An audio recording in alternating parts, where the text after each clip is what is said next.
and they have turned it into the worst border disaster. I don't think anywhere in the world, you can go to a third world country, I don't think you'd see anything like it in the world. No matter who it is, there's never been a border like this anywhere. People just coming in by the millions. And don't believe when you hear 1 million, 2 million, it'll be 10 or 15 million by the time that ends. And we're talking about it a short period of time. They're coming over at levels that nobody's ever seen before. We have no idea who the hell they are, where they're coming from. Last month, they had 141 different countries represented. It's horrible. We ended catch and release. We deported record numbers of illegal aliens and gang members.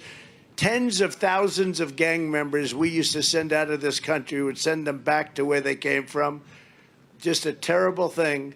And now we don't do that anymore. In fact, our ICE patriots and our Border Patrol patriots are scorned by the administration. We built hundreds and hundreds of miles of border wall. In fact, I don't even know if you know this, we completely finished our original plan of border wall. We then added much more and almost got that finished too, despite 2.5 years of litigation that we had to go through. We built much more than we even thought, but we saw certain areas as we were building that needed it.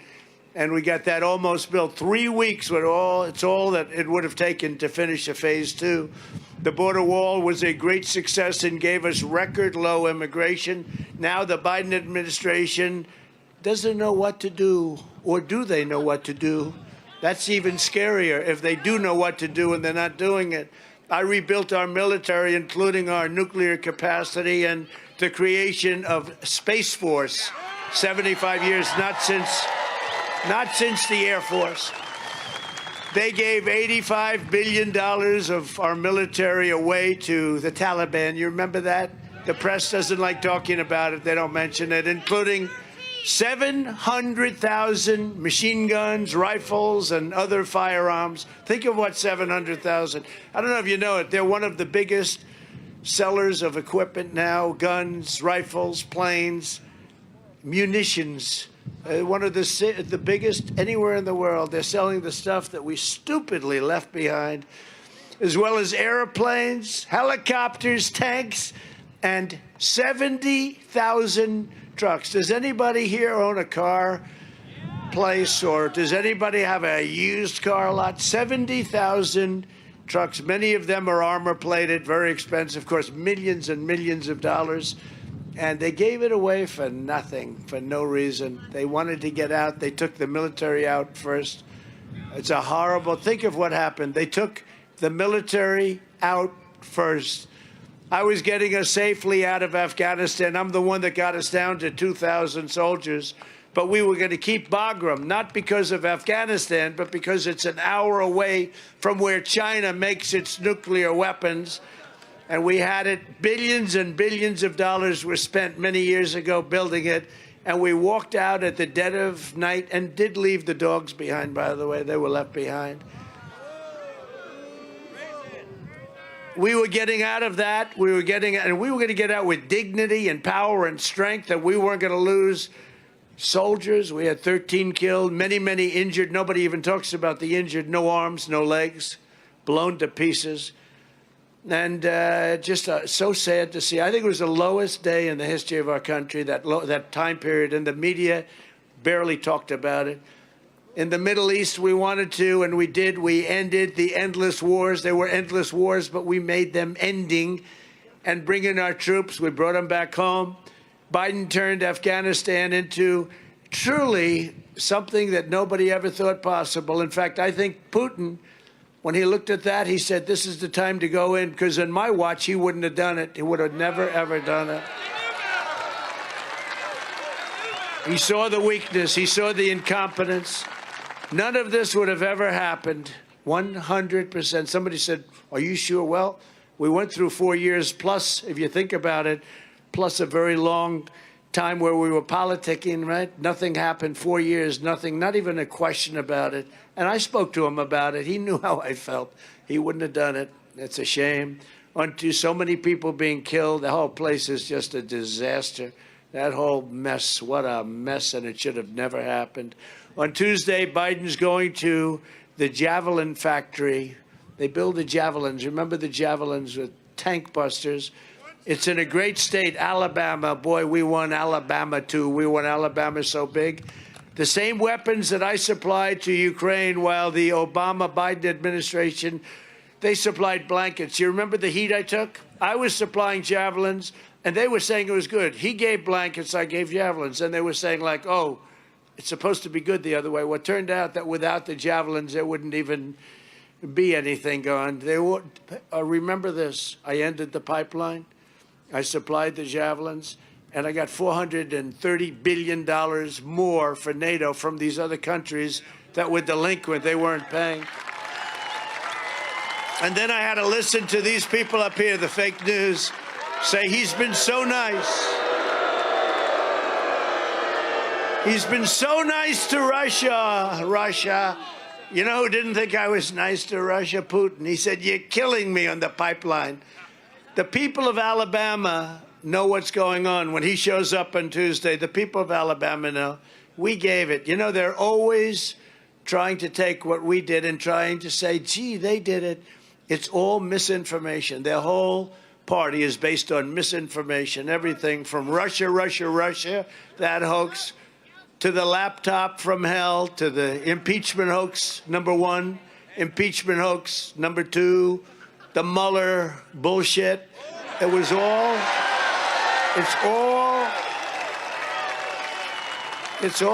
they're a party. They are the party of misinformation. Under my leadership, America was strong and America was respected. Like maybe never before, we were respected. We were respected. Now, leaders of other countries don't even return the phone call of the President of the United States. They don't want to talk to him.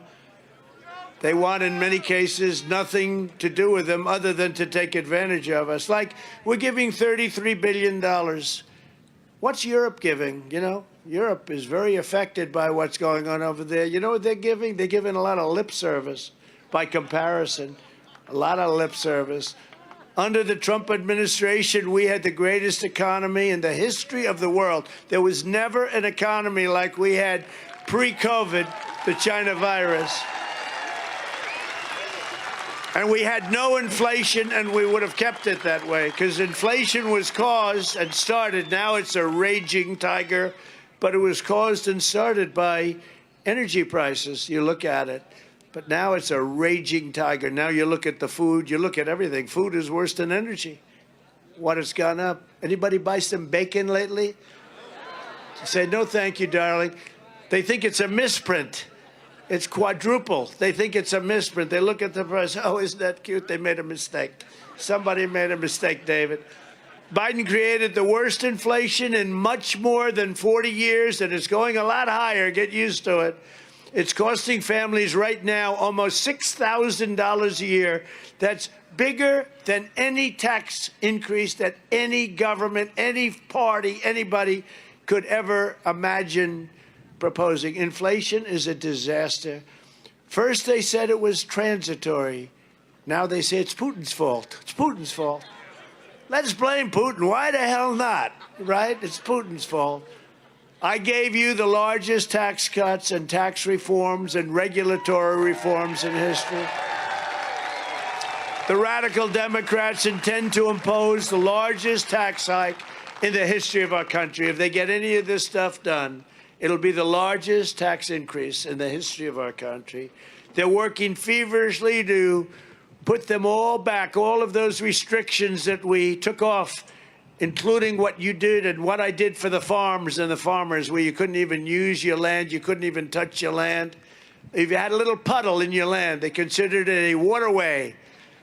I say, no, darling, that's a puddle that's been there for a long time. No, no, that's considered a lake, and you can't do a damn thing, and they want to pile on more and more restrictions. And I'll tell you, when I signed all of that nonsense out, people really appreciated it, and the people of Nebraska appreciated it, and I appreciate them. We created 7 million new jobs. That's a record. We had another record. We had 164 million people working, achieved the largest poverty reduction in 50 years, lifted 7 million people off food stamps, lifted 10 million people off welfare. Nobody's ever seen numbers like that. Nobody's ever seen it. Under Biden, there are still millions fewer jobs than before the pandemic. Millions and millions, far lower than 164 million people. Way, way lower. And a lot of people, in all fairness, are just not going to go back to work until they have to. They're not going back to work. 4 million people have not returned to the labor force. Real wages have declined 12 months in a row now. Think of that. Real wages have declined. They have a thing called the misery index. It's at the highest level ever recorded. And the economy shrank to it shrank by, think of this, 1.4% in the first quarter. Nobody's ever seen that. But you don't hear it because the fake news, these people right here, they don't want to report it. And, you know, a lot of times, see the red lights on the cameras, all those cameras, a lot of times when they see I'm going there or I'm going to someplace else or I'm going to talk about the rigged and stolen election, the cameras go off. Charlie, turn off the cameras. He's going to talk about the rigged election. Turn them off. Turn them off, Charlie. It's 1.4 down. 1.4 down. You didn't see that with Trump. On COVID, we had tremendous success with therapeutics and Operation Warp Speed, which everybody said to this day was one of the most incredible things ever done by government. I rejected mandates. I rejected unscientific lockdowns. And I fought to get our children back into school. And I think, very importantly, that nobody says, I've just started saying it because it's, in fact, I'll say it's science. You know, the way they say it's science, remember? Remember Fauci when he said, no, nobody should wear a mask. Then 3 months later, he became a radical masker. If you could wear 7, put them over your eyes, put a couple over your mouth, your nose, masks all over your face. But at the beginning, he said masks are no good. Importantly, I let Republican governors run their states the way they should be run without interference from the federal government, but with a lot of help from the federal government in getting ventilators and therapeutics and supplies of all shapes, sizes, and kinds to them. And without cost, we got them. We did an incredible job in getting them equipped. Remember when they got credit for doing a great job? The Democrats, they go, oh, didn't he do a wonderful job in COVID? He couldn't even get tests out, couldn't get anything out. It's because they just took the credit. Disinformation, remember it, the party of disinformation. And we have to say it because almost everything they say is false. By contrast, under Biden, more people died of COVID last year than in all of 2020.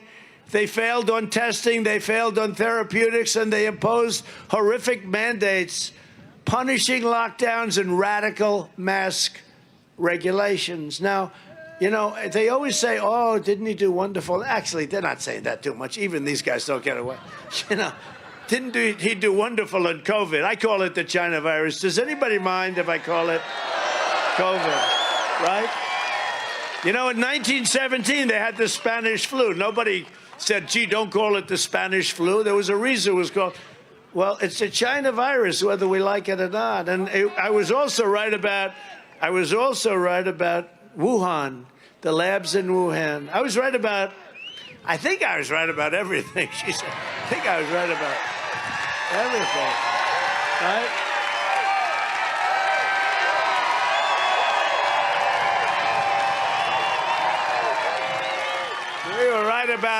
We were right about everything. What a mess this country's in. Our country's going to hell. But we'll turn it around. We're going to turn it around. I just hope it's not going to be too late in some respects, because what happened in Ukraine is very dangerous. This could be a very dangerous thing for the world. This could end up being a world war. We have incompetent people running things. It could end up being a world war. And we have 2.5 years to go. We have, fortunately, not too long to go to the midterms, but we have 2.5 years to go for the presidential election. And I never realized how important being president was until I watched what's happening now, where we have somebody that goes over to Europe and embarrasses our country, embarrasses our country. Come here, Joe. Come here. Stand up here, Joe. Wave, Joe. Wave to the crowd, Joe. Embarrasses our country. Thankfully,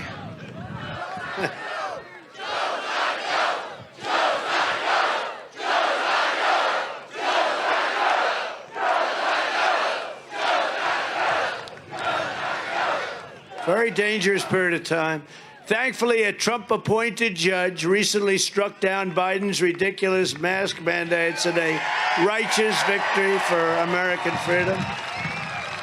Joe Biden and the radical left have turned calm into chaos, competence into incompetence, stability into anarchy, prosperity into poverty, and security into catastrophe. Otherwise, they're doing a fantastic job. The election was rigged and stolen, and now our country is being destroyed because of it. Such stupid decisions are being made, including the border, including Afghanistan. We had it all set to come out. We would have come out with dignity and pride and strength. I spoke to Abdul, the leader of the Taliban. I said, Abdul, you kill any more soldiers, we're going to hit you so hard. Nobody will ever be hit. Nobody will ever be hit like you're going to be hit. And he said, I understand, Your Excellency. He called me Your Excellency. We didn't lose one soldier in 18 months. Think of it. Unlike Chicago and these Democrat-run cities, we didn't lose one soldier in Afghanistan until this tragedy of the way they left, the way they got out. And I'm the one that set it up to get out. I brought it down all the way down to 2,000 soldiers. They were going to stay there until we got our hostages, because I call them hostages. We have still hundreds of people in there that are American citizens. And in all fairness, some people that should be allowed to come out, some of the interpreters, etc. We took hundreds of thousands of people out. 97%, it came out the other day, 97% should not have been coming out. And in that group, you have terrorists. You're going to be paying a price for a long time for what they did. 3% of the people were entitled to come out. They rushed the airplanes. 28 people fell off the side of the airplanes from 3,000 feet up. That's 3 times the height of the Empire State Building. They fell off the side of the airplanes, 28 people. This is the most dangerous time in the history of our country because of the incredible power of modern-day weaponry, which we totally rebuilt, including our nuclear. Not that I wanted to. I hated to rebuild the nuclear, but we have no choice because others are doing it.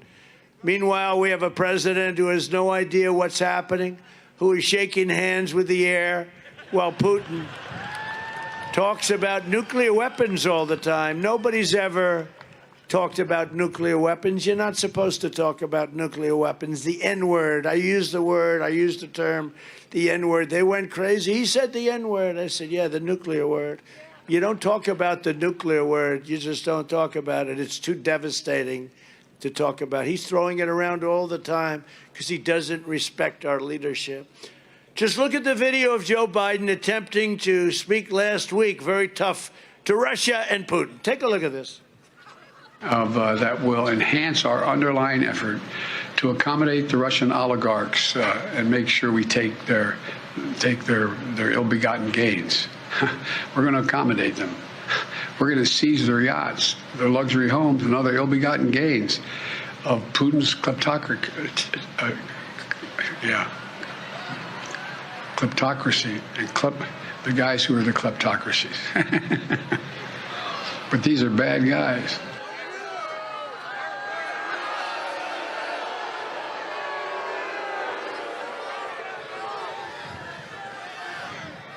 And it got worse, but we don't have all afternoon to it. Once and for all, Joe Biden should put the question to rest by taking a cognitive test. You have to do it and releasing the results for the entire world to see. When the fake news started saying fake crap about me, I said to Doc Ronnie, who's now, as you know, Ronnie Jackson, he's a great congressman from Texas. He's so popular. He's the most popular guy you'd ever imagine. But he was a White House doctor.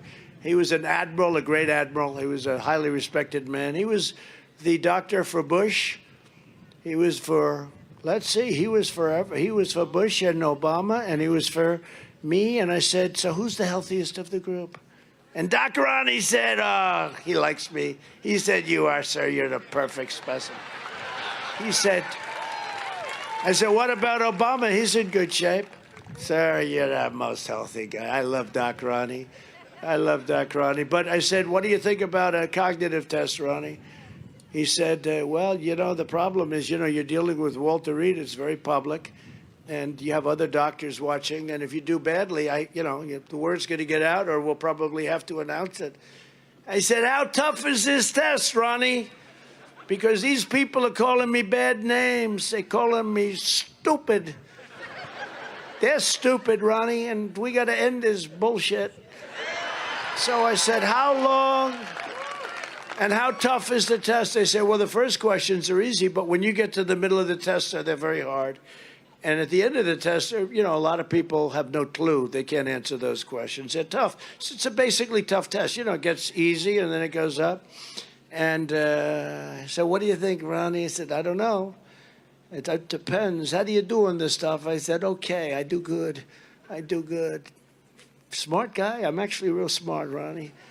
Let's go, Ronnie. Let's go. So they gave me the test, and he will tell you I aced it, every question right.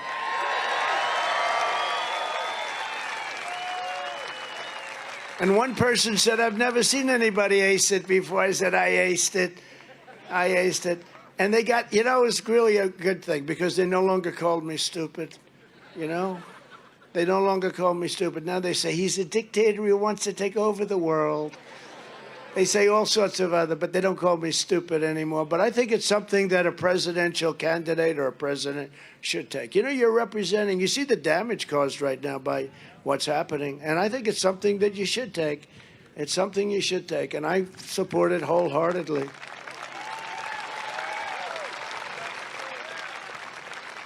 See, that would normally be breaking news, but they won't report it. But I think everybody should take it. Everybody that even runs should take it. You should have a certain standard. Not to equate us with China, but I'll tell you what, they have a very tough system. You start off all even when you're about 2 years old, and then they start taking the smarter, the smart. You get up to that thing, and I will tell you, President Xi's a very smart man, whether you like him or not. And you notice that during 4 years, he didn't attack Taiwan. Never thought of it. Now, all of a sudden, they have a lot of bombers flying over Taiwan. They're looking. I think the only thing that's going to stop him is he's going to look at the mess that Russia got themselves into, and he might say, Charles, are you doing good? Look at him. He's sitting there with that beautiful hat on. I'd love to wear a hat like Charles W., good man. He's been maligned. He's been maligned. He's been badly maligned, and it's a shame. That's why I came out here. It would have been easier for him to say, I'm not going to come. I come out. I defend people when I know they're good. He's a good man. I came out here. A lot of people, this is the way David Bossie, right? This is the way it works. It's a lot of people, they say, and they look at you and they say, well, you don't have to do it, sir. You could. I have to defend my friends. I have to defend people that are good. He was with us from the beginning. I just met so many people backstage. Thank you, sir, for being here. He's been my friend for 30 years. He's the most innocent human being. He's the last person to do any of this stuff. And even the stuff they're accusing of, what did they say? He talked to somebody? He talked. It's a disgrace what they've done. It's a disgrace, and that's why I'm with you. I could have gotten out of this one real easy. I could have played golf. I could have gone to the beach. I could have done, and I'm here with Charles W. Charles W. Herbster.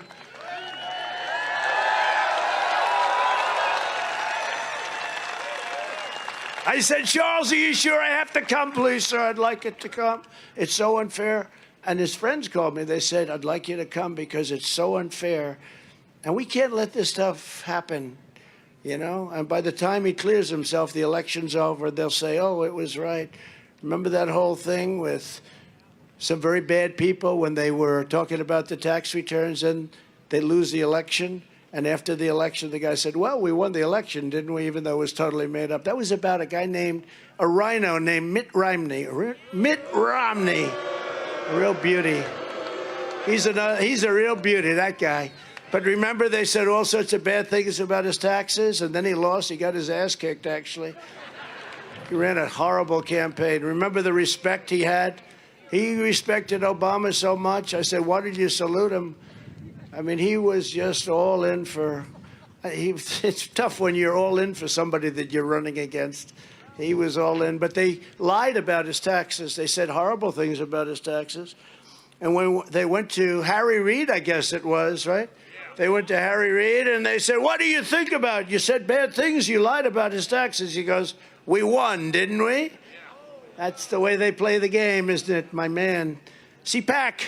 CPAC is a great organization. We have a great gentleman here, but I'm going to introduce him. I'm not going to talk about him now because he's going to come up and maybe even say a few words. He's been great. He's been a supporter, and I want to thank all of the people from CPAC that are here right now. So that happened to a rhino named Mitt Romney, and it happens to others. Oh, by the way, it happens to me on a daily basis, all this stuff. They make up crap like nobody's ever seen.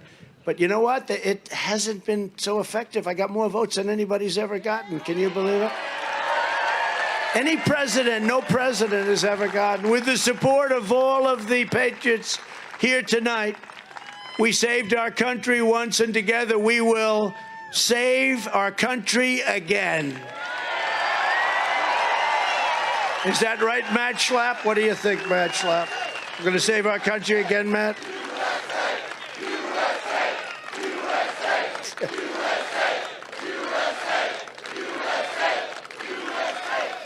All we need is a House, a Senate, and a president who will very simply put America first. And we did that. We put America first. And we had people fighting us.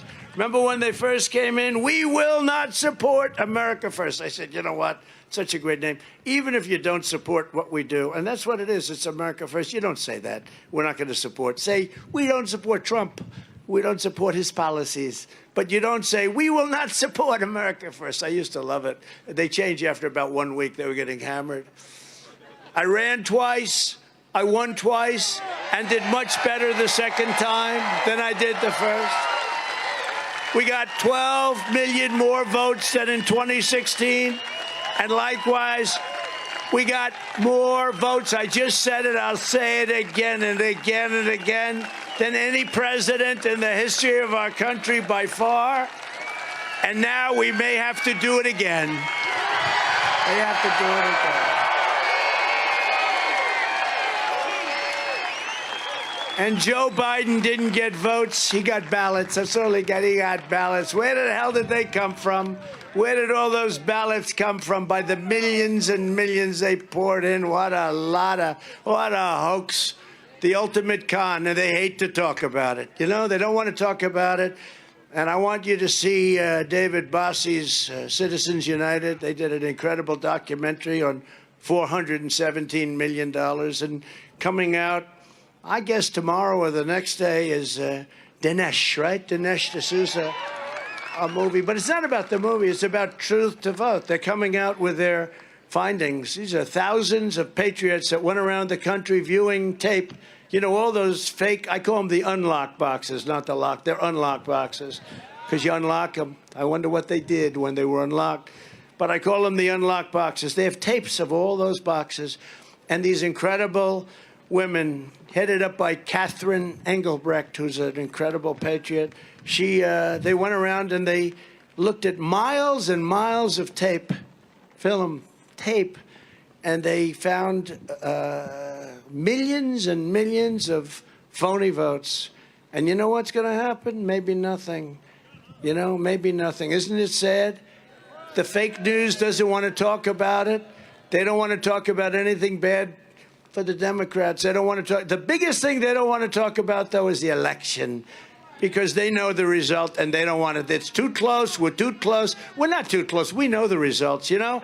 The biggest lie of all is when they say, the big lie. You ever see these stories when these fakers, they write stories and they say, well, there's absolutely no proof. We got truckloads in every state. Wisconsin, you see what's going on in Wisconsin? Where they have almost 100% in senior citizens facility supposedly voted. But in years past, very few people voted. You know why? They have other problems. They don't care about Trump. I don't blame them. They want to live. They can't breathe. One person came up, my mother's comatose. She hasn't been able to speak for over a year.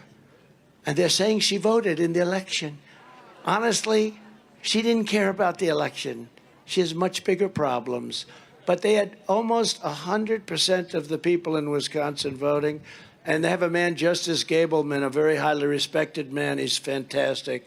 He's a fantastic man, and he's issued a report that's just so horrible, so damning, as to we're like a third world country.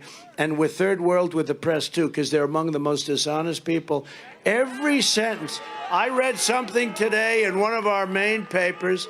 Almost every sentence, every time they talk about the election, while nothing has been proven, while this, it's all out there, it's there. And this one's going to be interesting because David was great, what he did with the $417 million, how it went to mostly Democrat areas. And I can't believe it's legal, David. I just can't believe it. But when you watch this one that's coming out now, and I'm not necessarily talking about the movie or the documentary, but that covers it to an extent. But they have much more even than that. When they release their findings next week or the week after, millions and millions of votes. And they focused on swing states. They didn't focus on others. They probably did something there, too, the bad people, the corrupt people. But the swing states were devastating, and the information they found was devastating. And I could go over things like left and right. When you look at what happened in Detroit, was so bad. Philadelphia was so bad. Atlanta was so bad. That governor did nothing. I got him in when I endorsed him. I got this guy elected. He did nothing. And one thing has nothing to do with the other. But I'll tell you what, he did nothing for the people of Georgia or the people of this country. He didn't want to know about it. I think he was embarrassed by how bad it was, and he didn't want it down on his watch. And that's not what it's about. And frankly, if he did the right thing, it would have been a positive for him. It would have been a positive. He's like afraid of this Stacey Abrams. I don't know what the hell's going on there, but he has done such a bad job. And I hope they get out, by the way, Charles W., and vote for David Perdue. I do hope so, because he's in there fighting. He would have been a senator. I mean, except for the horrible corruption. You look at Fulton. Just take a look at what took place in Fulton County. It's a horrible thing that took place. So it was all too corrupt. It's now really been proven. That's why you read the stories and you see, while there's no evidence, while Trump is a big lie, this is the big lie they call it. The big lie is actually reversed. The big lie is their big lie. And, you know, I'll be honest, I don't think I've ever said it before a group. It would have been very easy to lose. You lose. Somebody wins, somebody loses. What's very hard is when you get more votes than any sitting president in history by far, when if you got the same number that you got 4 years before, you win easy, they say. They said, well, if you got the same, Obama got fewer votes the second time, and he won very easily. I mean, the person he was campaigning against wasn't that good, but he won very easily. I got far more votes than we got the first time. That meant, you know, that means that I did a good job. So, honestly, when you lose the election, you know, hey, look, you know, I gave it my best, and you say, I gave it my best, and we worked hard, and we lost. I would have loved to have congratulated a person that people would have said won. And if it was fact, I would have been the first one to stand up there and say he won. But it was a rigged election, and he didn't win. Not only didn't he win, he lost by a lot. And you saw so many different things where he got more votes with the African-American community than Obama. Give me a break. In certain locations, give me. It's always a very important location. You ever notice? Where so many other, I mean, just point after point, many different things. So ballot harvesting is coming out next week. That's determinative. That's election changing. But there are many other things that were also election changing. Matt Schlapp worked in Nevada, and he went in there very skeptical, and he came out, he said, man, this thing was really corrupt. But we had a Democrat judge who threw the damn thing out. He didn't want to look at it. Anybody reading it would have said, wow, but you couldn't believe it, right? He became a believer then. He wasn't a believer maybe the first day or the second day, but after he saw all the evidence, he literally went there to look at it, and he studied at CPAC. And he said, man, this thing was really corrupt. But we had a judge that didn't even want to look at it. We had many judges without any courage. They didn't want to look at it. They didn't want to talk about it, including our Supreme Court of the United States, including them. What they did was almost 20 states filed. Because listen to this system. The President of the United States doesn't have standing. I'm the President of the United States. I just went through a rigged election, and I have no standing. So I can't file a case. They say I can't file, but the states can file. So 20 states, almost 20 states got together, headed up by Texas, a good group of people, I will tell you. And I think that Attorney General is doing very well in Texas. He's got his race coming up in a very short period of time. I think he's going to do. By the way, 33-0 in Texas. I was 3 on endorsements, 33-0. And, you know, if I lost one race, they'd say Trump was humiliated. That's what they're waiting for. They're waiting for one race. You know, we've endorsed Dr. Oz. We've endorsed JP, right? J.D. Mandel, and he's doing great. They're all doing good. They're all doing good. And let's see what happens. But if I lose one race, we have so many races that we're leading by a lot. If it's like 40-2 or 40-1 or 40-3, they're going to say Trump was humiliated. He was humiliated. I think Vance is doing well. I think Oz is doing well. Does everybody like Oz? I love Oz. Who cares? I think he's going to also do better in the general election. So, you know, there are a lot of reasons to endorse people. Guys like Mitch McConnell and Rhino Friends would rather see a Democrat like Biden be president than a Republican like me. I'm a little bit different kind of a Republican. We want to get things done. It sort of works better for him and his agenda, but it doesn't work well for our country. He should have done something about all of the things that we were just talking about with the rigged election. When a thief robs a jewelry store and gets caught, they have to give the jewelry back, right? They have to give it back. They don't keep it. So here they're saying we found all of these, all of this fraud and all of these irregularities, and but we'll keep it the same. You know, they say there's no mechanism. There's no mechanism. Think of it: the election, rigged and stolen. We found out how, and the Republican leadership doesn't want to do anything about it. They say, sir, you'll see it in a second. You're winning.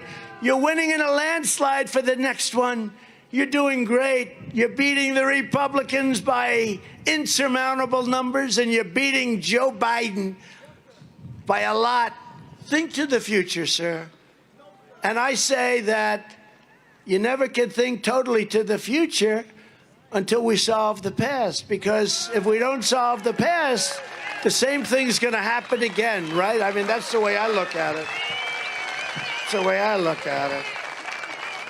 But watch these elections. You know, when I won in Texas, 33-0, I didn't see any stories written about it, Matt. Not one story. Now, I'm sure there were a couple, you know, local papers. If I would have lost 2 or 3 of the races, and some of those races actually were, you know, they say, oh, well, they were favored. No, a lot of those races, a number of those races, I picked underdogs. I did it with the Senate. Dr. Oz was being swamped by people that have a lot of money, and they were putting, and he was down by 10 points, and now he's up substantially. And J.D. Vance was being swamped. I think he was in 4th place, and now he's up. I didn't pick people that were sure things at all. I don't do it. I do what's right. I do what's right. And I'm picking people that are going to win the general election. The networks and the media are trying to censor us and cancel us, and what Fox is trying to do is have Trumpism without Trump. Let's do Trumpism without Trump. That was in a paper today. They said they're looking to do Trumpism without Trump. Who likes Trumpism without Trump? Does anybody, I hope? Does anybody like it? Okay. I don't think so. I don't know. You know, it's sort of, I don't know how it's going to play, but they're working hard at it. And even the New York Times said today in a major article, quote, segments featuring Fox's own reporters consistently drew lower ratings, especially if they were covering stories the audience deemed unavoidable and unfavorable to Trump. So if they took a story that was unfavorable to Trump, their ratings went down. Do I love the people? I love the people, and they love me. I love the people. What the hell? Did I give up a lot? Did I give up a lot? But nothing like this has ever happened. I have been under investigation for longer periods of time, and vicious. I mean, in New York State, I have this woman. She's a total racist and horrible woman. And I have been under investigation from the day I came down the escalator with our great First Lady. And I say it loud and clear. I've had more investigations than Jesse James, Billy the Kid, and the legendary Alphonse Capone. You know Al Capone? What he had to go through was peanuts. And think of it, 5 years of this crap, and they got nothing. You know why? Millions and millions of pages of stuff. Nothing. They would have done it in 2 seconds. And it's so bad. It's so dead. They've weaponized all of that. And it's really, really amazing. But we're essentially, when you think of that New York Times quote, we're essentially like family. I protect you and you protect me. That's what's happened. This crazy Piers Morgan. Did you see that show? Piers Morgan. Thank you, sir. Piers Morgan show. You see Piers Morgan? He sort of had it. I think Piers is over the hill. He opened the show with an interview of me. I did him a favor. I didn't want to do a stupid show. It's on Fox Nation. What is Fox Nation? What is it? They're going to love me when I say, what is Fox? It's on Fox Nation. He opened with great ratings when he did me. And then after my interview was finished, he bombed, and he's now down over 70%. And maybe they'll someday learn that maybe they should hire me as an anchor. Should I go to work as an? We'll get the greatest rating. We'll sit there and we'll riff. We'll tell it like it is, as the great Howard Cosell used to say, right? I just tell it like it is. But I didn't like the way Howard went out. Howard was angry at everybody. That was not good.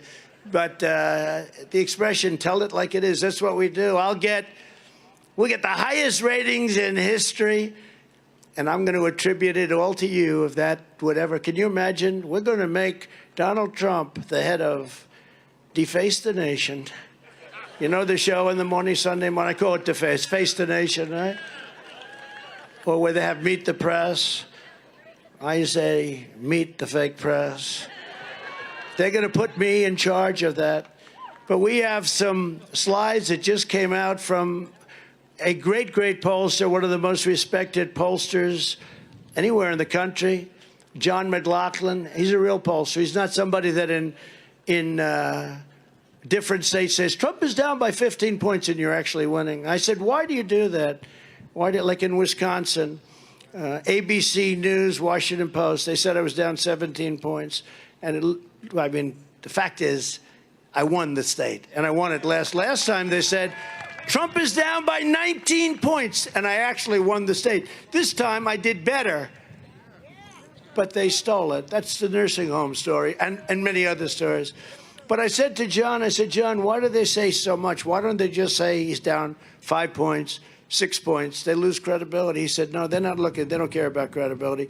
If you're down 19 points, people that love you are going to say, you know, we love our president, but Harry, let's go to a movie. Then we'll come home and we'll watch television, see how it turned out. But when you're down 19 points, it's just as bad as the fake writers back there. When you're down 19 points, people don't vote. So we just got polls out. Think of it. I'm down 19 points and I win the state. Think of that. Can you imagine that? It's fake. He said they don't care. They'll do anything. They'll do anything. I said, why don't they do it, though? 5, 6, 7 points. He said, because you can win if you're down 5 points, but you can't win if you're down 19 points. So they keep, it's called voter suppression. It's a whole big thing. These polls, some of these polls are so fake. Well, look at our election. We won the election twice, but we won the election with polls that were just crazy. And we have some slides that just came out from a legitimate pollster, John McLaughlin. So take a look. So that's the support. You see 83, and the number I hear that's an incredible number is strongly support. Nobody has 63% strongly support. Strongly support means you could do almost anything, and they'll vote for you anyway. I love those people. But 63%, that's pretty good. That's pretty good. So that's a very strong poll. 83% is sort of unheard of. I said, how good is 83? Is that good? Because we had Matt Schlapp in CPAC. I was 98%. Stand up, Matt. They did a poll a straw poll, a very respected straw poll. I came at 98% approval rating in the Republican Party. Is that right? And he's the boss of CPAC, except his wife. Mercedes is actually the real boss, but only I know that, Matt. So that's great. So 83. So I'm saying to Matt, is 83 good? Well, I just got 98% from CPAC. But they say that 83% is unheard of. And what's even more unheard of is 63% strongly support. And that's only because we did a great job. Together, we did a great job. I took care of the farmers, I'll tell you that. All right, let's go to the next one. So this is in the Republican primary, if there was a Republican primary. And you see we're doing unbelievably. We're way up above everybody else. Way, way, way up. Numbers that are unprecedented. They say, good names, all good. No, a lot of good people. I see Liz Cheney. Oh, that would be funny. Oh, look, she's at 0%.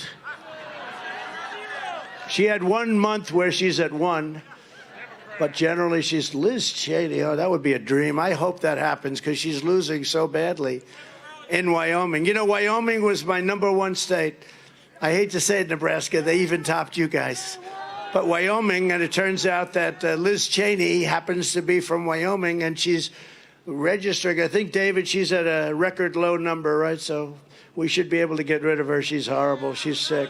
She wants people to be killed in all these crazy wars that we fight where half the countries, people never even heard of the countries. They don't want us there. They don't even want us there. Let's have the next one, whatever it may be.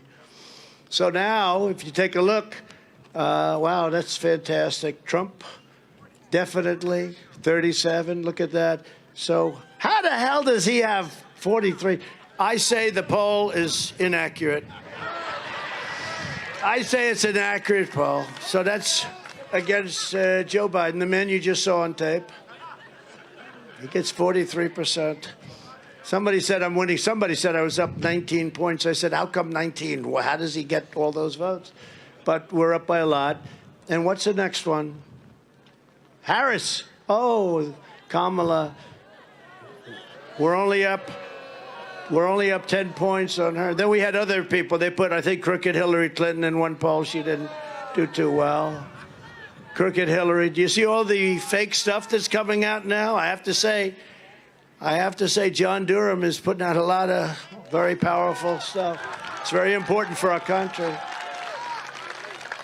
So they're great numbers. Look, we're great numbers, but in the meantime, we have a long way to go, and we have something very important. Our country is just dying with this group of people. We're dying, and so many bad things are happening. One of our most urgent priorities when Republicans retake Congress must be to end the nightmare on the southern border, where our country is being poisoned, weakened, and permanently stained. Every day, Biden's open border agenda is getting innocent Americans absolutely slaughtered.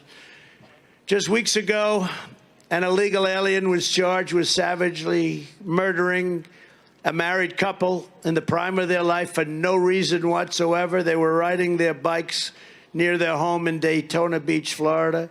He stabbed them repeatedly, mutilated them, and dumped them in a field. Horrible thing. You saw this story, a big story, happening all over the country in what was described as one of the most brutal murders the police had ever seen. One of the policemen, I saw him on television, he said, I've been doing this for 20 years. I've seen horrible, horrible murders. I've never seen anything like this. They were riding their bicycle. And just last week, a heroic member of the Texas Army National Guard specialist, Bishop Evans, you read about this one, too, tragically lost his life in the Rio Grande after he jumped in trying to save the lives of illegal border crossers who turned out to be not just border crossers. They turned out to be criminal, alien drug smugglers with tremendous amounts of drugs. They were trafficking in drugs and illicit narcotics. He died. He died.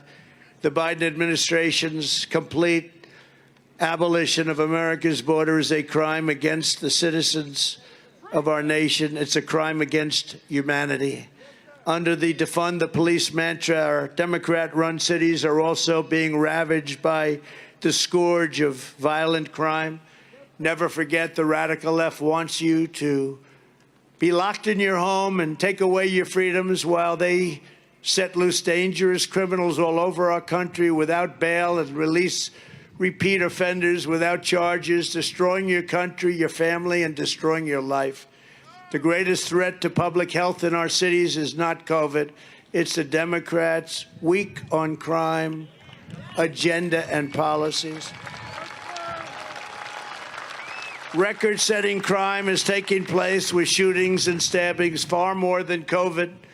In Chicago, as an example, there have been 44 people murdered and 168 people brutally shot. Many of them never will recover, compared to 87 deaths for COVID in the last 4 weeks. Can you believe that? 4 weeks. Democrats are the party of crime, chaos, and death. Republicans are the and I think this is pretty well acknowledged. Republicans are the party of law, order, and life. We must elect strong, tough, America First Republicans at every single level. Right here in Nebraska, you have the chance to elect a die-hard MAGA champion as your governor, a man who's been with us from the very, very beginning. One of the reasons I'm here right now, Charles W. Herbster.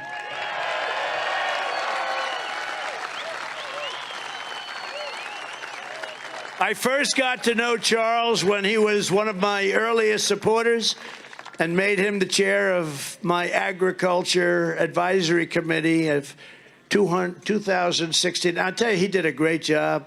He did a great job. He was so into it. He wanted to help the farmer. As a fifth-generation Nebraska farmer and rancher who really knows his business, he had great careers in business and other things. Everything he did was successful. No one will fight for this state harder than Charles. He's a person that happens to love the state of Nebraska. Most importantly, Charles W. Herbster will never bend to the rhinos, the media, or the radical left. That's why they're doing everything they can to stop him. Malicious charges to derail him long enough that the election can go by before the proper defense can be put forward. But he's already got the proper defense. He doesn't even know about this stuff.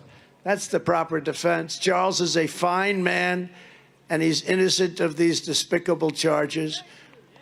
By the way, Charles, welcome to politics. Nice business, isn't it? You know, after I won the election in 16, friends of mine, tough guys, business people, I used to think these were the toughest people. These guys were tough. They're from New York, real estate guys. And I used to go around and say, oh, these businessmen are the toughest, and women.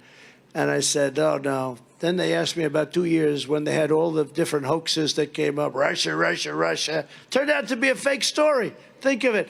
It's a fake story. And they have it now as a fake. And people are being indicted all over the place. They made up the story. I kept saying, people would say to me during the campaign, sir, do you know anything about Russia? I'd say, no, not much. Why? Well, I don't know. There's a lot of rumors going. Dave Bossy would come up. Sir, do you know anything about Russia? And this is during the campaign, right? And I'd say, I mean, yeah, I can tell you where it is, Dave. I don't know too much about it.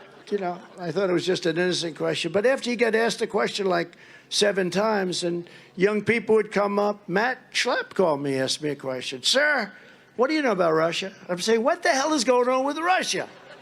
It was a fake story that was put out there, and they wouldn't go away. We wasted 2 years on that fake story, and now we caught them, and we caught them in the act.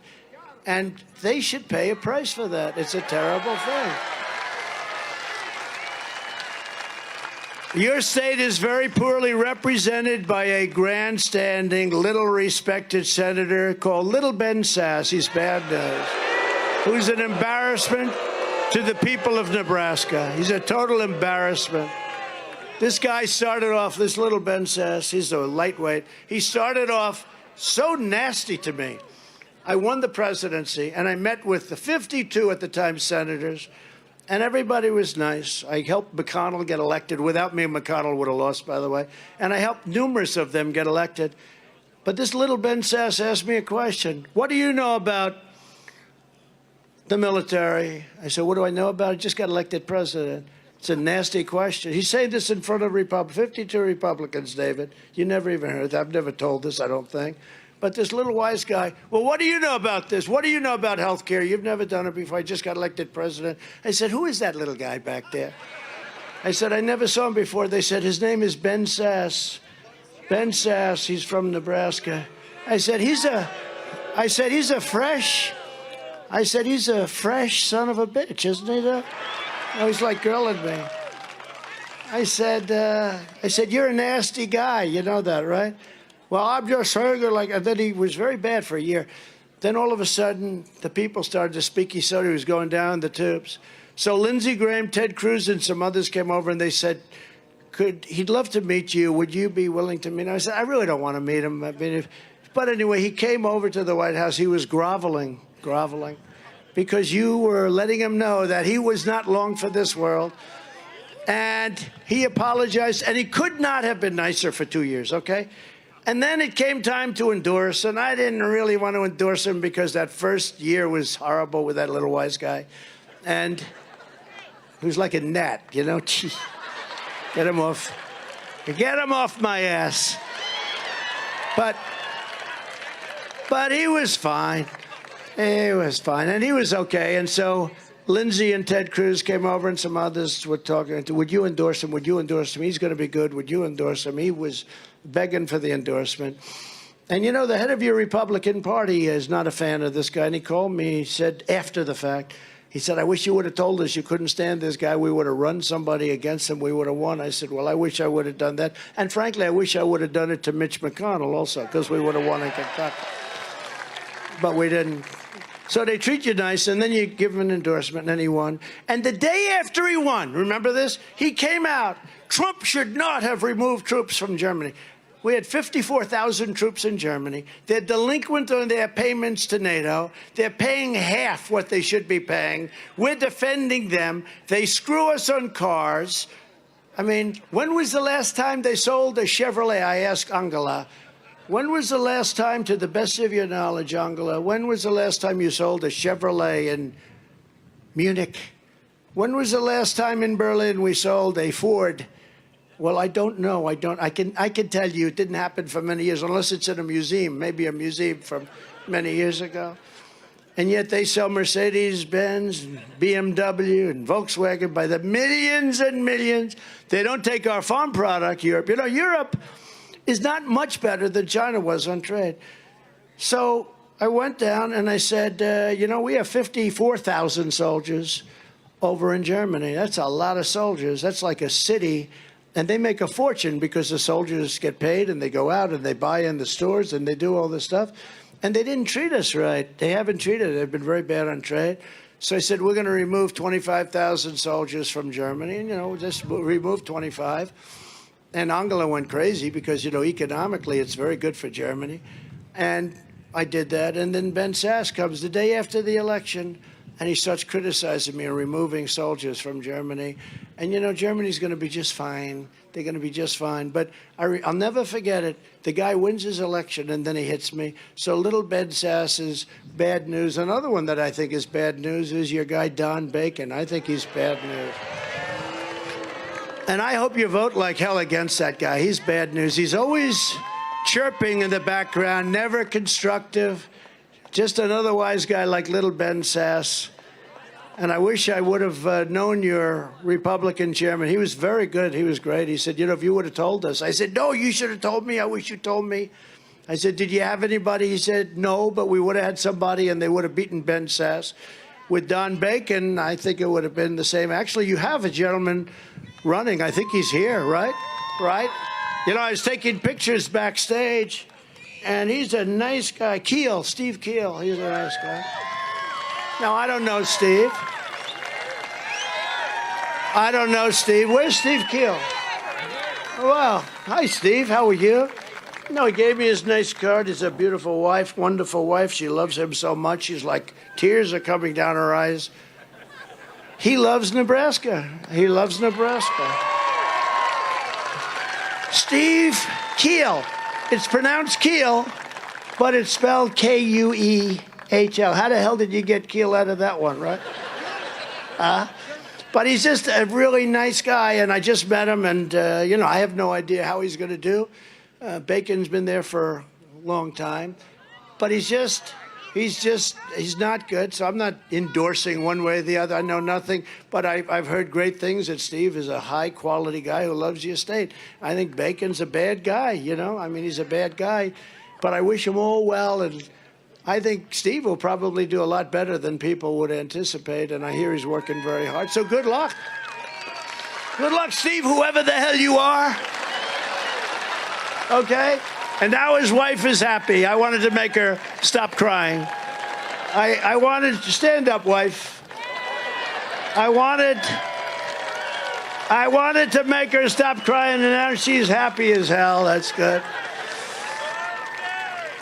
With your vote for Charles this primary, you can give a stinging rebuke to the rhinos and the sellouts and the losers, and you got a bunch of losers, and you could put an authentic America First warrior and somebody that's going to do well in your negotiations with foreign countries who take advantage of Nebraska and every place else, which Charles is not going to be taking advantage, I can tell you that much right now.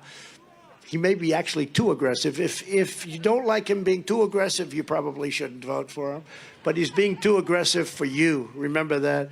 But he's a very successful person in business life and in other things, and I'd like to have him come up. He's really somebody that's been put through a grinder, and it's very unfair. He's a high-quality person. Charles, come on up.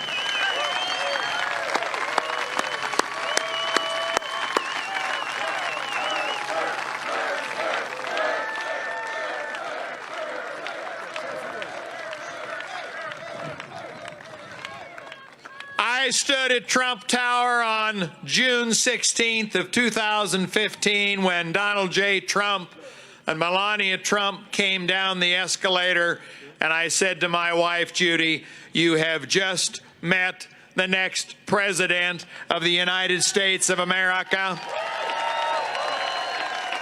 And then 17 people running in the Republican Party for the President of the United States of America, one by one, they just dropped by dominoes. 5 presidents promised they would move the embassy to Jerusalem, and on May 18th of 2018, Donald J. Trump moved the embassy to Jerusalem, and he did it for 10% less the money, and probably it would have taken 5 times more years to do it, along with the fact that he appointed to the Supreme Court of the United States of America 3 conservative Supreme Court justices. Thank you, President Donald J. Trump.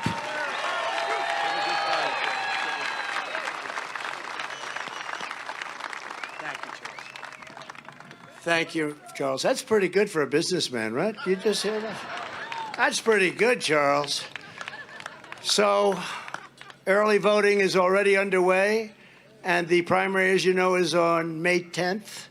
And I think Charles is going to do very well. And if he does, you'll be very happy, and you're going to have an even more prosperous state. We've made it very prosperous, and I really think he's going to do just a fantastic job. And if I didn't feel that, I wouldn't be here. And it's not even about the friendship. I do have a feeling, because he was right there, right at the beginning. He was able to predict it, but he's going to do a fantastic job. So get out and vote for Charles W. Herbster. We're also joined by a man from another state, a great state, a place that I love and that I've had tremendous success there also. It's the state of Missouri, and this gentleman is Congressman Billy Long. Do you know that? Do you know Billy? Billy, stand up, Billy. He's been a great friend of ours. He's another one right from the beginning. Thank you, Billy, very much for coming. Appreciate it. He's a great guy. He's a character, too, but he's a great guy. Former NFL star and a great supporter, again, right from the beginning. He was a hell of a football player, Jack Brewer. Jack, thank you. Thank you very much. Thank you. A man who I just introduced with his 98% poll. Anybody, anytime I get a 98% poll, I like that guy. I don't care. But I do like him, and I've liked him for a long time. I've liked him before he was the head of CPAC. And his wife is incredible, worked in the White House with us, Mercedes. Matt Schlapp. Matt, thank you. Another longtime friend of mine, and David, I think you were there, right, just about at the beginning, right? Very close. Was it? He said before the beginning. He was. We had some of them that were actually there before the beginning, like we're not going to vote unless this guy from New York named Trump, unless he's the only guy going to win. So, and we did do much better the second time, you have to say. Much better, like a different world. But he's the head of Citizens United. The job he's done is incredible, and I really hope you're going to go see the documentary he made on Zuckerberg. It's really incredible what these guys are allowed. You know, we have people that we know very well. Recently, it took place in a certain state that you know very well, Nebraska, where they put a man. They want to put a congressman in jail over a tiny amount of money. I don't know what the event was. I don't know what the charge was, but I saw he was convicted. I think the trial was in California, which is a little strange. And it was over a very small amount. Here's a group of people. I know nothing about it, but, you know, it looked like a very, very unfair prosecution. But here's a guy, think of it, who put up $417 million, and nothing happens. With the other one, you're talking about thousands of dollars, and he said he didn't know about it. So it's a very sad double standard. Another man who's a friend of mine who's a real patriot, he really is, and he's a great gentleman. I call him the greatest purchaser of advertising in history. I think he makes the best deal. I would love him to buy. If there's a next campaign, which I suspect you people think there will be, I should have him buy our ads. Because we will get more success out of a dollar. I've never seen a guy like this. He can buy more ads. I mean, the pillow business must be a very profitable business. Mike Lindell, he's been a friend right from the beginning.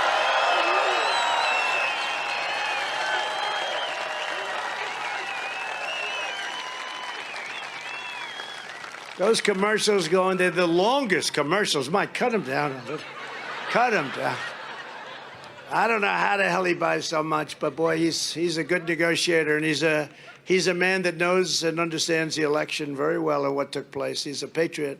With the help of many people here tonight, over 4 incredible years ago, we grew the conservative movement into a working people's movement. The Republican Party is now a party of a lot of people, but working people more than maybe anybody else. And, you know, we've expanded this party to a level that's why they say, we want the party, we want everything. We just don't want Trump. By the way, that's the liberal media saying that. That's not the people saying it.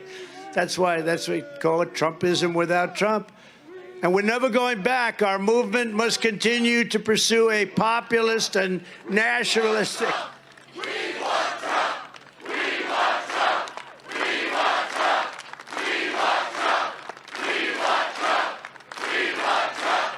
We want Trump! We want Trump! We want Trump! Thank you. Thank you. By the way, this is not only a big crowd. Look at those beautiful fields of corn and everything. This is so beautiful. You're so lucky to be growing up. I've seen things where I grew up that are a little tough. You don't have those things happening in your community. You're very lucky. And you're very talented, too. You have an incredible law enforcement group who I met backstage, by the way. Thank you to the police and to your fire department. Thank you. Thank you to the fire department. Our movement must continue to pursue a populist and nationalist economic agenda that puts working families before globalist politicians that are fools and corrupt multinational corporations. A lot of these people, like this guy Toomey, Republican from Pennsylvania, I wouldn't give him my endorsement, and he didn't run. He did nothing at all, except fight me on taxing China. I said, let me ask you, Pat, I want to charge China taxes and/or tariffs. You can call it whatever you want. To me, it's very similar because they've been screwing us for so many years. Sir, you can't do that. Why can't I do that? Let me ask you, if they have a car and they charge 50% or 100% or something else, and they're charging 100%, and I have the same product going the opposite direction, and I want to charge 100%, no, sir, that's not free trade. I said, so they can charge, we can't, and you don't want to make any man. Supposing I charge them not 100%, but 25, is that okay? No, sir, that's not free and fair trade, sir. So I wouldn't give him my endorsement, and he actually voted to impeach me. Can you believe it, this guy? That was before the fact. I decided I couldn't wait. You know, when they wanted me to endorse him, I said, no thanks. And I knew I had a vote coming up. That shows I'm legit. Look, I know I would have done the right thing to do in terms of being smart, but I'm an honest person. I said, I'm not going to endorse him. He can vote any way he wants. And we had great support in the Senate, and we had incredible support in the Republican House. We had just incredible support. And I want to thank, we went through this thing twice. We went through, Bill Barr didn't want to be impeached. He said, how do you not get impeached? You don't do election fraud stuff. He didn't want to, sir, I don't want to be impeached. But he didn't want to be impeached. So all of a sudden he goes a little bit on the other side and he doesn't get impeached. No, I think you have to have courage. If we're going to win, you have to have courage. So I said, no, I'm not going to support him. Knowing a vote's coming up, I mean, like, I'm a smart guy. Knowing a vote's coming up, I said, I wonder if he's now going to vote against. And he did vote against, for no reason whatsoever, by the way. And, you know, with the House, 6 down and 4 to go. Those are the 10 impeachers, right? The 10 impeachers, the Liz Cheneys and the Adam crying Kinzinger. You ever see this guy's always crying? He should see a psychiatrist. This guy, he's constantly crying. Call him crying Adam. But he's out. He quit. Gonzalez quit. A lot of them quit. Guy in South Carolina is just getting absolutely pummeled. You know, he voted in South Carolina. Like, I think it's a Trump plus 28 district. I don't know, we're up by a lot. And he voted, and he votes, and the next day he gets just hammered at home. He gets hammered. He said, I never knew I was going to commit political suicide over this. But his name is Rice, Congressman Rice from South Carolina. He's getting hammered now, and they have a great candidate against him. So we're doing good, but I just feel that that's not acceptable what they did. We've done a great job, and to vote with the Democrats on a scam impeachment thing, because Nancy Pelosi and the Democrats, say what you want, they're horrible, their policy is horrible, but they do stick together. They stick together like glue. We stood up for Nebraska like no president in history. We ended the disaster known as NAFTA, the worst trade deal ever made in the history of our country. And we replaced it with the USMCA, the best trade deal ever made in our country, although I think the deal I made with China is even better, if you want to know the truth.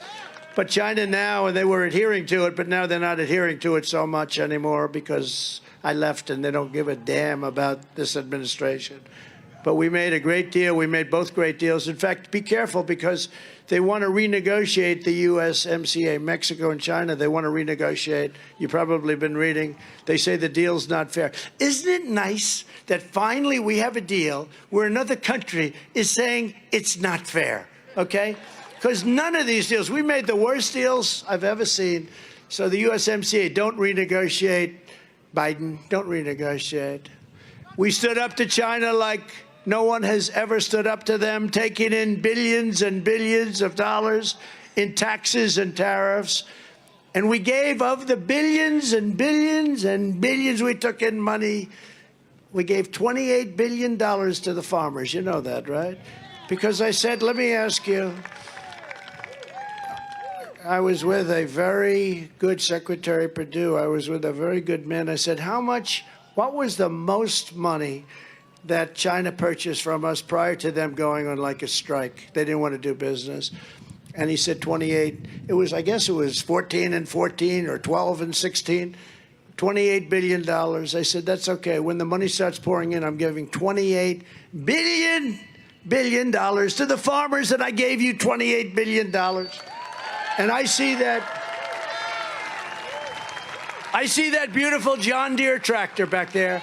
And if you remember what I said, because you know what I love about the farmers, they stood with me all the way. They never complained. They said, look, it's tough. Well, I was negotiating because China was essentially not doing what they should do.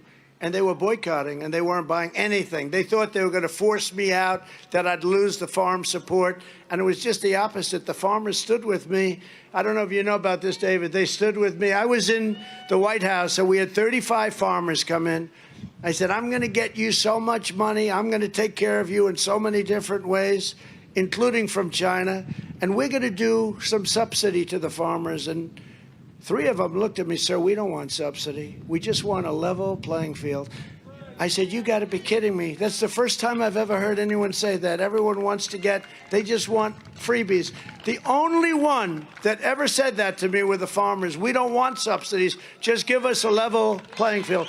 So I gave them more than a level playing field. I gave them a level playing field that looked like this.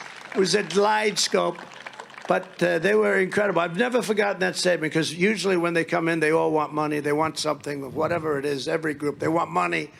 And if I call it subsidy, if I call it whatever, they want it. The farmers didn't want it. I'll never forget it. They were virtually unanimous, 35 great farmers, good people. Some are friends of mine now. But they said, we don't want that, sir. We just want a level playing field. But I gave the farmers, as you know, many of you are beneficiaries, $28 billion, because that's what China did to hurt you for 2 years. And the farmers stood with me all the time, and I love the farmers, love the farmers. But you remember my line? I said, listen, we're going through a negotiation. They want to win, so they stopped buying from our country. Remember that? I said, don't worry about it. Stick with me, and you'll have to do one thing. What? You'll have to buy bigger land, more acreage, and you'll have to get bigger tractors, right? So I said, you'll need more land and bigger tractors. And I'm looking at that one. That's a pretty big one, right? That's pretty big. John Deere. I'll tell you, John Deere likes us a lot. That I can tell you. Sold plenty of big tractors. We then secured a deal that included the largest agricultural purchase and orders in the history of our country. China made the biggest deal after we waited, and we had a 1.5-year negotiation, and the farmers, you know, they were being hurt, but I said, I'll take care of it. A couple of farmers I watched on one of the shows, a guy said, you know, I'm being hurt badly. I don't even know if I'm going to make it, but the president's doing the right thing. You got to stop what they're doing to our country. They were ripping us off, but we made a great deal. To save family farms, we virtually eliminated the unfair estate tax, or the death tax on your farms. So if you had good children, you want to leave the farm. If you have crappy children, to hell with them. Don't give them anything. True. We used to talk about it. We got rid of the estate tax on your farm. So now instead of, you know what used to happen before me, because it's not that liquid a business. It's like other things. It's a good business, but it's not that liquid. You have a valuable farm, but it doesn't throw off the kind of money, the values there. So what I did is I said, we got to do something, because people are losing their farms because of estate tax. It would be valued high, but it didn't make enough money, and they'd leave it to the kids, and the kids would look up and say, Mom and Dad, what the hell did you leave me this farm for? Now they don't have estate tax, essentially, unless it's a very large place. They don't have estate tax to pay, and a lot of people understood that. That was a hard one to get. They're trying to change that around. The Democrats want to change that around, by the way, but that's done by Congress. We got that approved with the tax bill. I stood up for ethanol and Nebraska ethanol, and authorized ethanol producers to sell E15 and all year around, not 8 months. That was the craziest thing. They were selling it for 8 months. Said, what about a little bit more than that? But we have E15 all year round. And we cut regulations so filling stations could distribute higher ethanol gasoline from existing pumps.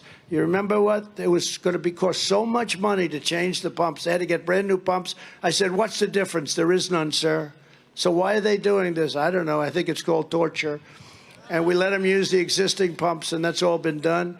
We fought for Nebraska, and we won for Nebraska. And when we win this November, we will fight and win for Nebraska once again, and we will keep winning for Nebraska. And that means other farm states also. And Frankly, it means other states, period, whether it's farms or not. I treated Nebraska really well, and likewise, Nebraska treated me really well, and I appreciate it. One of our top priorities must be to defend parents' rights. You see what's going on. No teacher should ever be allowed to teach transgender to our children without parental consent. Those days will soon be over. We will save our kids, and we will also keep men out of women's sports. Is that okay, right? Man.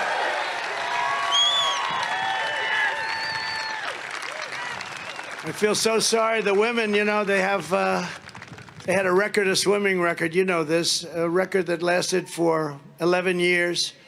And you had one really great woman swimmer, a young woman who wanted to break it. She's a top star, and she thought she could break it by 1/8 of a second. She's gonna do it. And then this dude came in and he swam. He broke the record by 38 seconds, right? 38. In fact, she said she was almost injured. She got injured by the wind of him going by her in the pool. The wind. She got windburn. But the best of the weightlifting records, those are the ones I like. This woman, I think it was 208, but whatever it was. And she was great. Strong, strong. I wouldn't want to mess with her. She was strong. And, you know, they take like a half an ounce and they put it in the ends. She's going, ah. I think it was an 18-year record or some ridiculous time. Ah. Didn't make it. This guy comes along. Pink, could have stood there all day. I think he broke it by, was it over 100 pounds or something like that? So they were going for 1/8. I think they put 1/8 of it. That's right. They added 1/4 of an ounce to the barbells, and she couldn't quite make it. She'll make it someday. Problem is, they're going to have a hard time breaking these new records, because these new records, I'll tell you what, I hate to say this to women, and I don't want to disrespect you, and it's a horrible thing, and the fake news will say, what a horrible thing. Look, they're all standing there. Oh, finally, we're waiting. They're waiting for a tidbit. But if I were a basketball coach, I would have 5 men on my team, I swear to you, because I want to win. I'll get the toughest, tallest, strongest men in history that want to go into the women's sphere, and I will have the greatest basketball team in the history of our world.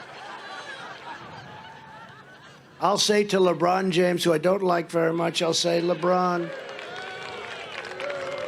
did you ever have thoughts of going woman? Because if you did, I'd like to have you on my basketball team. It's true. It's true. Okay, let's get on with it. In addition, we get critical race theory out of our schools, out of our military, and out of every part of our federal, state, and local governments. The radical left Democrat Party is not a 50% party within our country. I'm telling you, they're not a 50. They cheat on elections. They're not a 50-50 party. They're against God. They're against guns.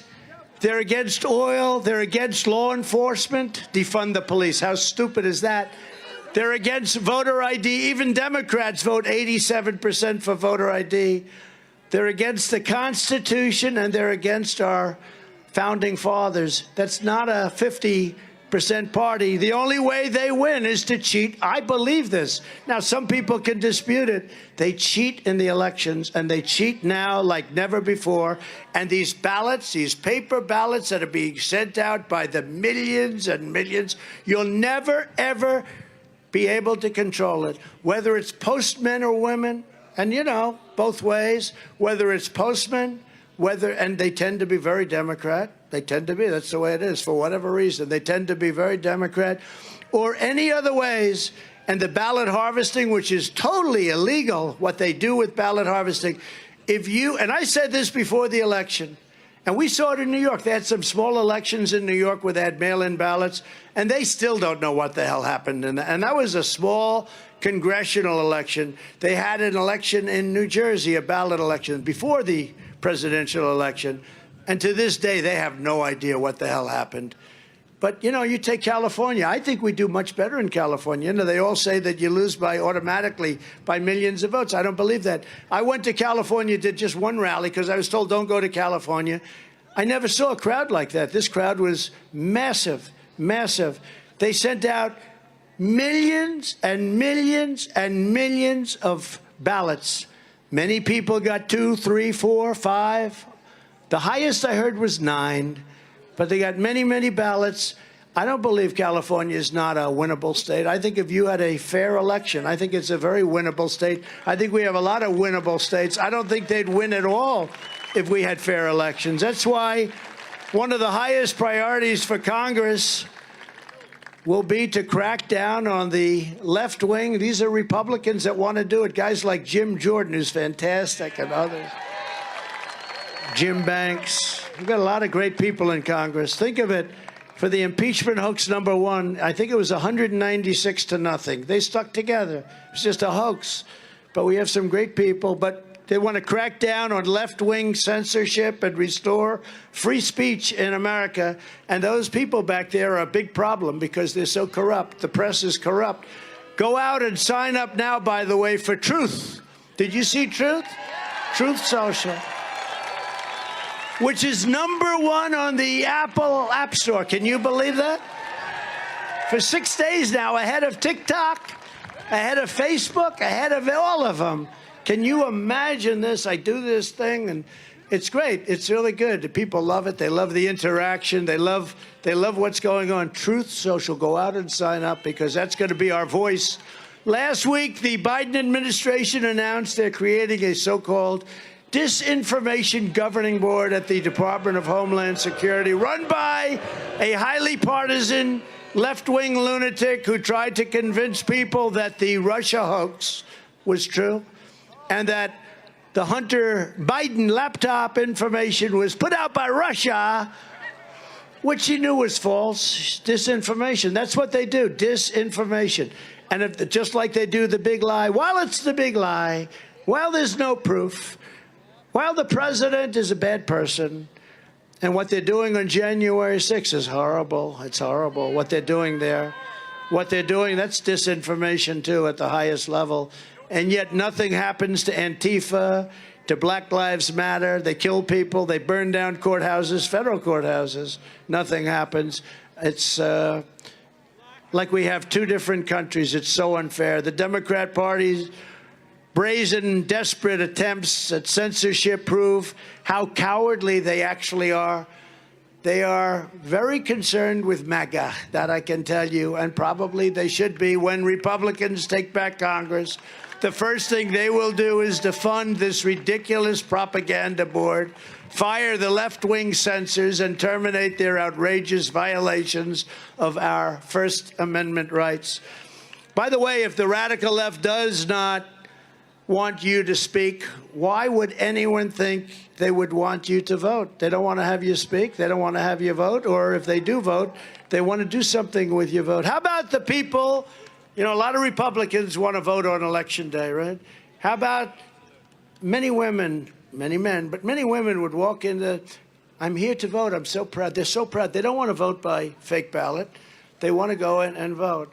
Yes, ma'am, it's nice to have you. I'm sorry, but you've already voted. No, I haven't. No, I want to vote today. This is Election Day, November 3rd. I want to vote today. Ma'am, you've already voted. No, I didn't vote. I didn't vote. You voted, ma'am. You voted. We'll give you an absentee ballot just in case we can prove otherwise. I wonder how many of those ballots were used. Maybe I would say, Matt, none. Do you think any were? And if you look at the numbers, if you look at the people, the ballots were for Biden. They voted for Biden, and these were people that wanted to vote for Trump. They were very proud people, and they walked in to vote, and they were told that they were already voted. And so they'd leave. Some were angry, some were hurt, some cried, some just shuffled their shoulders and said, these are just very dishonest people. But that's what's going on. We have no choice. We must restore integrity to our elections, or we don't have a country. Between borders and elections, we're not going to have a country any longer. We're poisoning our country. And that means universal voter ID, citizenship confirmation, no more fake drop boxes, and no private money pouring into local elections. And unlike in Georgia, where they still don't have signature verification approved because Kemp doesn't want it for some reason, we want signature verification. Why does Kemp in Georgia not want that? I can tell you why. Just like in France, they just had a big election. There were no problems. We should have one-day voting with only paper ballots and absentee ballots accepted only from distant military service members or people who are very sick and they can't vote, okay? Which is a very small number of people. France just had it. They have paper ballots. They had no problem. And you know, these elections where you have 48 days and it starts 3 weeks early, it goes, they want to have them go afterwards. Much of it wasn't even passed by state legislatures, which, as you know, it has to be done. But these things where they have storage rooms with boxes and boxes of votes, people walking in and out, sometimes the guard isn't there, sometimes the people aren't there. And then you have the vote watchers where they throw Republicans out of the election, they throw them out. And physically, very strong, physically strong people, they're throwing older people that are patriots out and scaring the hell out of them. That took place. But we have to have one-day elections again, one day, no lock boxes, no all this, no storage rooms where you have thousands and thousands and actually millions and millions of votes. One day, we can do that easily. One day, we used to do it. For years, we did it. We didn't have problems. Now, all of a sudden, you've got 48 days to vote, and the votes are sitting all over the place. They're laying on the floor. What a mess this country's in. We're just 6 months away from the most important midterm victory in American history, I think, and we need a landslide so big that the radical left cannot rig it or steal it. The one thing that, like we did in Florida, like we did in other states, we once in Texas, remember in Texas, they said it's going to be a very close election. It wasn't close. The reason they said close, in my opinion, this is only my opinion, because they were trying to rig Texas, and if they say it was close, they can get away with it. If they say it's a landslide and they lose, it's harder for them to get away with. Does that make sense? But we won Texas very big. Think of it. They're against God, guns, and oil. And they say Trump is going to have a hard time in Texas. I don't think so. The Texas people don't think so either. That was proven on November 3rd. This is the year we're going to take back the House. We're going to take back the Senate.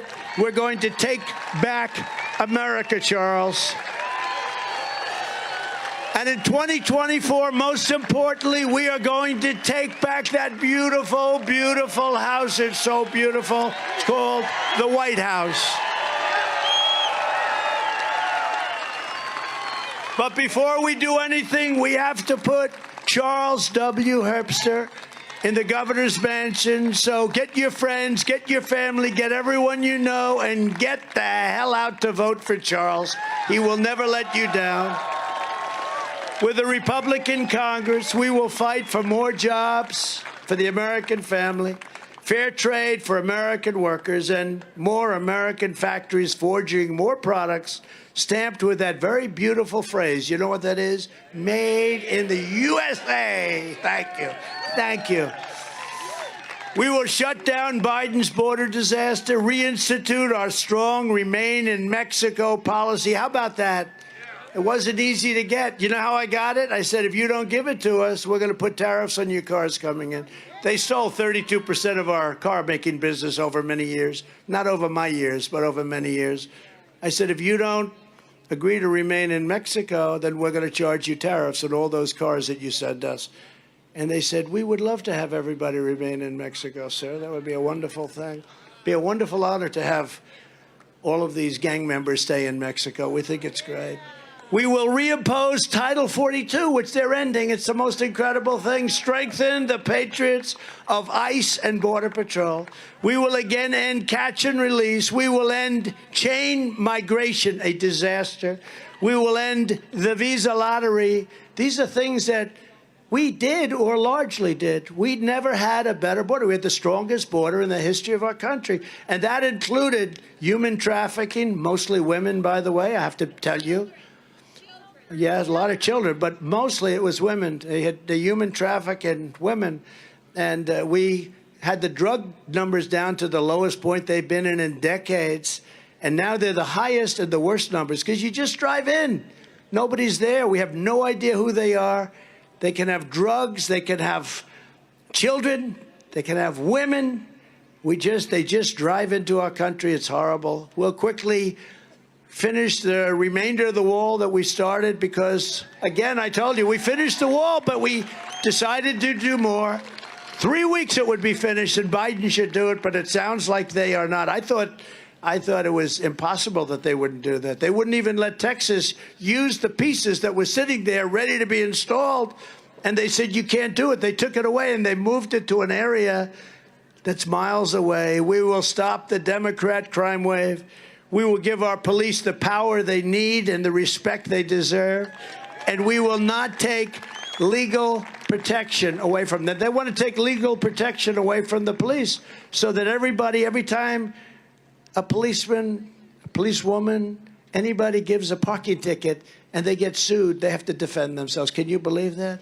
We will restore law and order in America in these Democrat-run cities. We'll hold China accountable for unleashing the virus upon the world. We will protect innocent life. We will defend our Constitution, and we will defend our Second Amendment, which is under siege. And we will proudly uphold the Judeo-Christian values and principles of our nation's founding.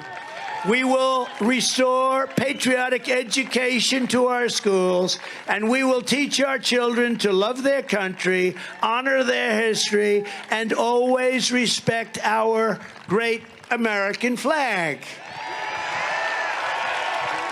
In conclusion, our MAGA movement, Make America Great Again, is by far the greatest political movement in the history of our country. And, you know, I say it all the time, and they never even question it. That's how good it is, because I was just a little bit off. It'll be headlines tonight, tomorrow.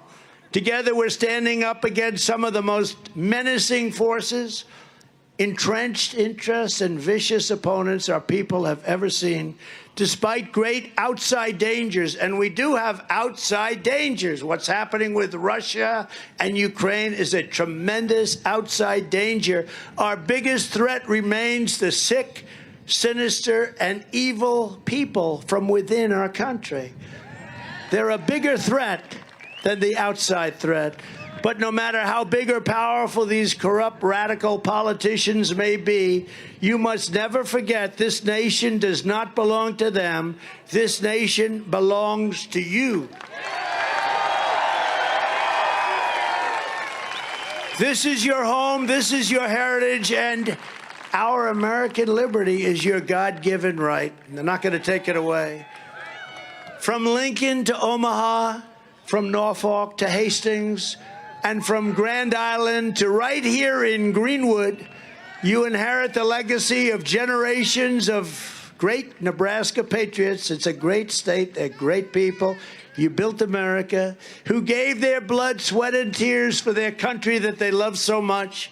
We stand on the shoulders of American heroes who crossed the oceans, settled the continent, tamed the wilderness, laid down the railroads, raised up those skyscrapers, won 2 world wars, defeated fascism and communism, and made America the single greatest nation in the history of the world. It was hardworking patriots like you who built this country, and it is hardworking patriots like you who are going to save our country from the most horrible things that are right now happening. We are going to fight for America like no one has ever fought before. We will stand up to the radical left lunatics and the rhinos, and we will preserve, protect, and defend the heritage that has been so brilliantly forged over nearly 250 years. Think of that. There's no mountain we cannot climb. There is no summit we cannot reach. There is no challenge we cannot meet. There is no victory we cannot have. We will not bend, we will not break, we will not yield. We will never give in, we will never give up. We will never, ever back down. As long as we are confident and united, the tyrants we are fighting do not even stand a chance. Because we are Americans, and Americans kneel to God and to God alone. My fellow citizens, this incredible journey that we've been on together has only just begun. It's time to start talking about greatness for our country again. We don't talk about greatness. We talk about everything. We don't talk about greatness. Our country didn't become great by talking about other things. We are one movement, one people, one family, and one glorious nation under God, and we're never taking the name God out. We are not taking it out. They want God. They want God taken out. They want God removed. So with the help of everyone here today and citizens all across our land, we will make America powerful again. We will make America wealthy again. We will make America strong again. We will make America proud again. We will make America safe again. And we will make America great again. Thank you, Nebraska. Thank you. Thank you, Charles. Thank you very much.